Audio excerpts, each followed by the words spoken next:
A gente fala que, assim, que tem a questão da experiência e sentar junto. Aqui a gente tem um cuidado muito grande, tá, Karina? Quando a gente faz abertura de empresa para os clientes, né? Falando aí especificamente da questão de comunicação, a gente tem um questionário que eu falo que é a parte burocrática do nosso trabalho, né? Mas que é onde a gente busca colher a maior parte das informações, o que é muitas informações, né? É uma parte burocrática, uma parte chata, que até falo, olha, essa é a parte mais burocrática da abertura da empresa, mas ela é extremamente necessária, ela é fundamental para eu entender o negócio, né? Eu falo, eu não tô com você, né, o dia inteiro para saber a atividade que você faz. Então, é importante que você detalhe o máximo possível para poder entender e, em cima disso, foi o que nem você falou, pensar numa estratégia para poder se enquadrar e atingir o objetivo e estar dentro da legalidade. Então, isso é importante a gente mencionar. Exatamente. E falando, então, em legalidade, debates acontecem em grupos no Facebook, pessoas desesperadas precisando emitir nota como assessor de imprensa, e a empresa talvez aceite só na descrição da nota assessor de imprensa, e muitos deles abrem meia erroneamente, que eu já expliquei aqui nos stories. Eu fico louca quando isso acontece, porque eu tive a sua orientação. Antes eu não sabia fazer nada, né? Não sabia fazer fluxo de caixa, não sabia fazer nada. E, tipo, no tempo que vocês me atenderam, eu aprendi muita coisa e eu sei que assessor de imprensa não pode emitir nota fiscal. E eu queria que você explicasse um pouquinho isso, porque por mais que eu fale, gente, assessor de imprensa não pode ser MEI, na realidade, não emitir nota fiscal, falei errado. Não Uhum. pode ser MEI, é uma outra categoria. Eu queria que você explicasse isso, porque não tem assessor de imprensa. Assessoria e consultoria é uma outra categoria. Exatamente.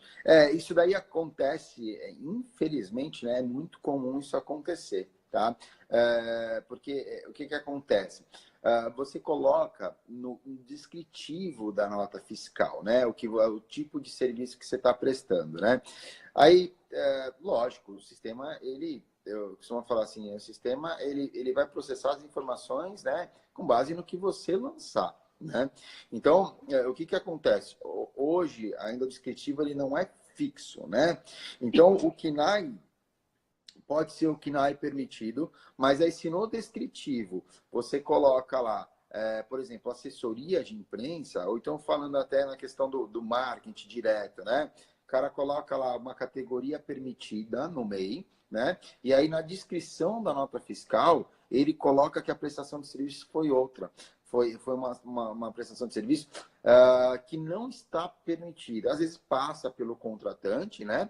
Mas isso não passa pela Receita Federal, tá? Então, isso é muito importante, tá? Aí eu falo assim, mas eu escuto muito isso, viu, Karina? Mas eu sempre fiz assim, nunca tive problema, né? Aí eu conto uma pequena historinha. A Receita Federal, ela tem 5 anos completos para fiscalizar aquela empresa. Então, ou seja, a gente está falando de 6 anos, propriamente dito. Então, são 6 anos que aquela pessoa tem para ser fiscalizada. Então, assim, fica tranquilo que a sua hora vai chegar. Agora, você tem que rezar para isso acontecer o mais rápido possível, se você está fazendo alguma coisa de errado. Por quê? Se chega lá no 5º ano, 11 meses e 29 dias, e a Receita vai lá e autua ela vai retroagir todo esse período com multa, juros. O que eu já vi, Karina, de prejuízo, não tá, olha, não, como um ditado velho, não tá no gibi. Uhum. Olha aí, galera. O que eu mais vejo, o pessoal falando, não, pode emitir sim, nota fiscal aí, a conta vai vir, galera. E Vai. eu trouxe ele para falar isso para vocês. Porque vai estar para falar, eu sou jornalista, ele é contador, galera.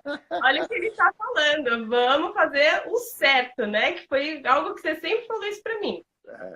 E detalhe, eu falo para as pessoas, né, que eu geralmente nas conversas, quando alguém senta aqui para conversar comigo, tirar essas dúvidas, né, aí eu falo, eu chego, depois que eu falo tudo e tal, aí eu chego no final e falo assim para a pessoa, poxa, infelizmente o que você gostaria de escutar não é o que eu vou te falar, né? Então, o que gostaria, né, de escutar, né, que pode tudo, não tem problema nenhum, faz tudo errado, né? Infelizmente eu falo, isso você não vai escutar de mim, não. Eu vou te orientar da forma correta, porque eu sei, Karina, que mais cedo ou mais tarde vai dar problema, né? Então, é importante a gente mencionar, reforçar isso, né?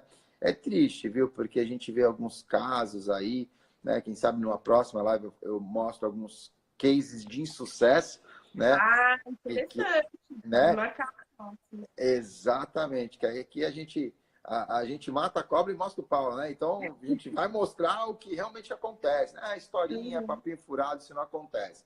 Acontece mesmo.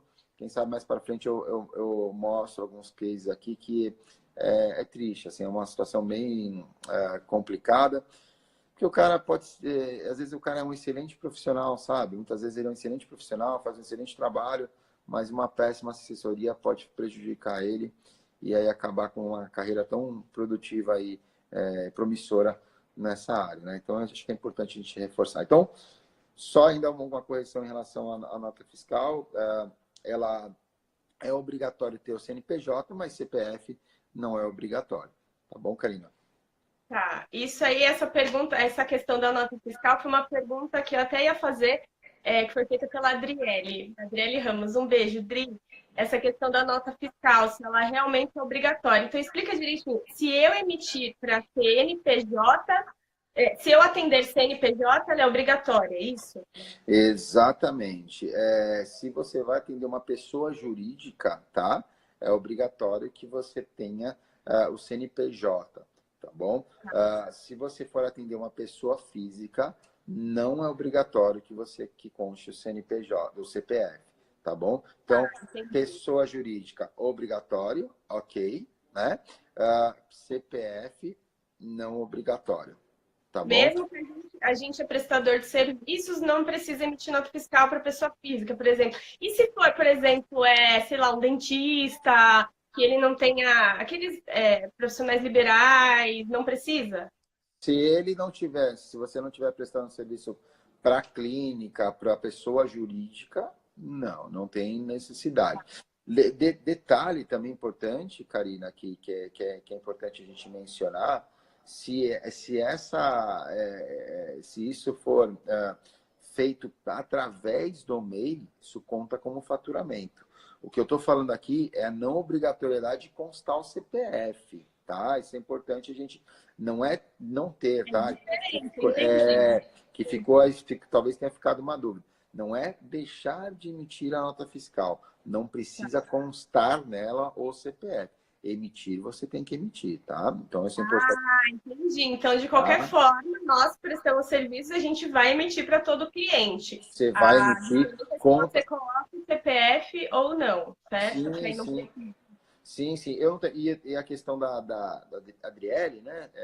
Né, Gabriele? Eu não sei se eu consegui entender a pergunta dela, mas vou dar um exemplo muito comum também que é importante. Lembra que lá atrás eu falei o teto do MEI, né? Que é R$ 81.000. Você pode faturar tanto emitir nota fiscal para pessoa física quanto para pessoa jurídica até R$ 81.000, tá? Recapitulando, para a CNPJ, quando você emite nota fiscal, você obrigatoriamente, para a pessoa jurídica, obrigatoriamente tem que constar o CNPJ na nota fiscal, e para a pessoa física, não é obrigatório constar o CPF na nota fiscal. Tá? Então, isso é um ponto. E o outro ponto extremamente importante é em relação. Qual que é o limite? É R$ 81.000. E aí tem uma dúvida em relação, mas eu posso receber mais? Sim. Você pode receber na física, você pode receber mais, você pode receber 100, 150, R$ 300.000 na física, que não esquece o MEI. Na física, você pode Por exemplo, receber. se a gente fizer freela, por exemplo, Tudo bem. O ou se a impor- gente for funcionário, a gente pode ser funcionário de outra coisa, de outra empresa também. Você pode ter vínculo empregatício com qualquer outra empresa, você não tem problema nenhum em relação a isso, tá? Então, ou seja, o que você não pode é ultrapassar o teto no MEI. Essa que é a maior dúvida. As pessoas acham que, poxa, eu estou limitado, quando eu abro o MEI eu fico limitado a R$ 81.000 para faturar, então eu não posso ganhar mais dinheiro. Não, gente.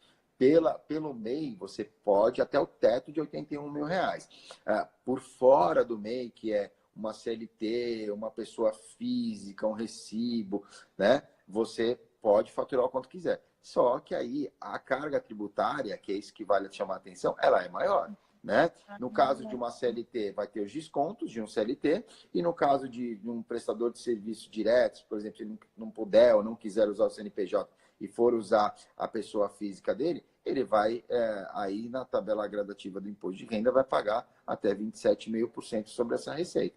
Por isso que a gente fala que não são todos os casos, porque a gente faz essa análise também, é importante, porque eu não quero abrir empresa simplesmente por abrir.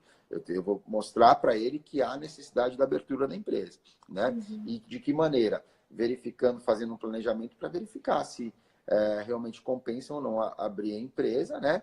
E aí, quando compensa, geralmente, Karina, que vai levantando, vai aumentando o faturamento, que você vai aumentar. Pô, cheguei no teto de R$ 81.000. Aí, a hora que entra o desenquadramento, a empresa vira Simples Nacional, que na maioria dos casos, tá? Compensa desenquadrar e virar Simples Nacional, né? Que até acho que foi o seu caso, você, né? Você virou Simples Nacional. Então, isso é importante a gente mencionar. Você desenquadra e você vira Simples Nacional. Porque o imposto na pessoa física, ele é muito alto, né? Na CLT, fica a cargo da empresa. Se a empresa quer te pagar R$ 80.000 na CLT, na carteira, ok, sem problema nenhum, tá? E aí fica a critério da empresa. Mas, provavelmente, se ela souber que você tem uma empresa, ela vai pedir para você emitir uma nota fiscal ao invés de prestar um serviço de CLT, porque os encargos são menores para ambos, né? Que é o que acontece normalmente. Zé, Exatamente. nessa questão do que a gente estava falando da nota fiscal, como assim, como é que a gente pode fazer na questão da descrição? A gente coloca o quê, assim? Olha, assim, eu gosto de falar que é importante não inventar, né? Então, assim, não inventa, né? A roda tá bonitinha, a roda já existe, né? Então, uma roda não vai inventar a roda, né? De que maneira você não inventa a roda? Através dos quinais das categorias. Então, é importante, você tem dúvida no que você vai colocar, o descritivo? Pega o quinal da categoria, coloca o descritivo igual ao seu KNAI, que você não vai ter problema nenhum. Então, essa dica é extremamente importante, porque, às vezes, por uma questão de interpretação, tá, Karina, eu tive um caso de um cliente que ele, lembra aquele negócio dos 5 anos completos, né? E a gente vinha batendo naquela, né? Não pode, não pode, não pode, não pode. Resumindo, a Receita fiscalizou, pegou o retroativo, né? Ele pagou uma multa absurda, pelo simples fato de interpretação de texto. Porque ele De saiu... colocar errado na descrição? Exatamente. O KNAI dele batia, né? Que é isso que a Receita pega, só que ele não contava que no descritivo estivesse diferente do KNAI. E aí, o que aconteceu? Ele foi fiscalizado e ele estava com 4 anos, a Receita pegou 4 anos só de problema. Dali para trás ele teve multa, juros, teve que entrar com parcelamento, enfim. Mas é importante a gente mencionar. O KNAI, você pode colocar o KNAI correto, mas se o descritivo não bater com o KNAI, aí você pode ter problema. Então, a dica seria essa. É o seu KNAI, é o KNAI permitido? No próprio KNAI já tem o descritivo do que você faz, não inventa, né? Não vai colocar mais coisa, né? Mas o meu contratante, ele pediu para colocar um descritivo diferente. O prejuízo vai ser seu. Então, se limite a colocar no descritivo o que está no KNAI, tá bom? Então, por exemplo, prestação de serviço, sei lá, prestação de serviços de edição de jornal, no caso, sei lá. Sim, Aí segue isso e pronto. sim. Só para pegar aqui, por exemplo, tem aqui, ó, o KNAI 6319400, né, que é portais, provedores de conteúdo e outros serviços de informação na internet. É colocar lá o KNAI 6319400 e no descritivo você coloca portais, provedores de outros. Não inventar, entendeu? Porque há interpretação em relação à prestação de serviço, né? Então, aí subentende. Aí você pode até, a Receita pode até estar errada, pode estar querendo interpretar errado. Aí você vai ter todo o desgaste, né? De entrar com uma defesa administrativa, contestar, de repente não conseguir a defesa administrativa, contratar um advogado, né? Olha só o trabalho não procura não inventar e dar a sequência desse jeito, que é a melhor coisa que você faz. Então, é importante a gente mencionar isso. Tá. Zé, uma dúvida que eu tive nessa questão da descrição, que você me solucionou na época, mas é legal falar aqui. Eu posso colocar, por exemplo, um serviço mensal que eu presto para o cliente, sei lá, de editoração, de edição de jornal. Eu posso colocar ao lado um tracinho, mês tal, referente ao mês tal? Pode, sem problema nenhum. Se for, dependendo, você quis dizer especificamente quando vai fazer retroativa. Você quer dizer uma nota fiscal retroativa? Foi isso que você quis dizer? Não, é tipo um contrato, sei lá, um ano, eu tenho um contrato com o cliente, eu faço serviço de edição de jornal, vamos supor, uma diagramação. E aí eu coloco, na edição da revista, sei lá, do jornal deles que saiu de abril, sei lá, eu coloco serviço de edição de jornal, referente ao mês de abril de 2019, por exemplo. É possível? Pode fazer isso? Porque aí explica certinho o período. Sim, é importante a questão de interpretação, tá, cara? É isso que é importante você ter em mente. A questão de interpretação. Se dentro do contexto estiver o descritivo da sua atividade, você não tem problema nenhum, tá? Você pode colocar sem problema nenhum. O que às vezes acontece é questão de interpretação. Por exemplo, você coloca essa questão de editoração, né? E aí depois você coloca em conjunto alguma coisa, coloca uma interpretação de texto e coloca marketing direto, entendeu? Marketing direto não pode. Aí se coloca marketing direto, o que vai acontecer? Vem a Receita e olha, ó, tua categoria que você colocou de editoração, ok, mas você colocou marketing direto, né? E aí no contexto, o valor da nota fiscal era R$2.000 todo mês, vamos supor. Você fatura todo mês. Ele vai pegar o valor cheio. Ele não vai querer desmembrar o que é, mas ó, de marketing direto eu tenho R$20 e 1.980 é revista. Não, para Receita, o que vai constar é o montante, entendeu? Então, é isso que é importante. Não sei se eu respondi a tua pergunta. Respondeu, porque exatamente essa era uma das dúvidas que eu tinha. Aí agora a gente tem mais 3 perguntas e 20 minutinhos para acabar. Vamos comer.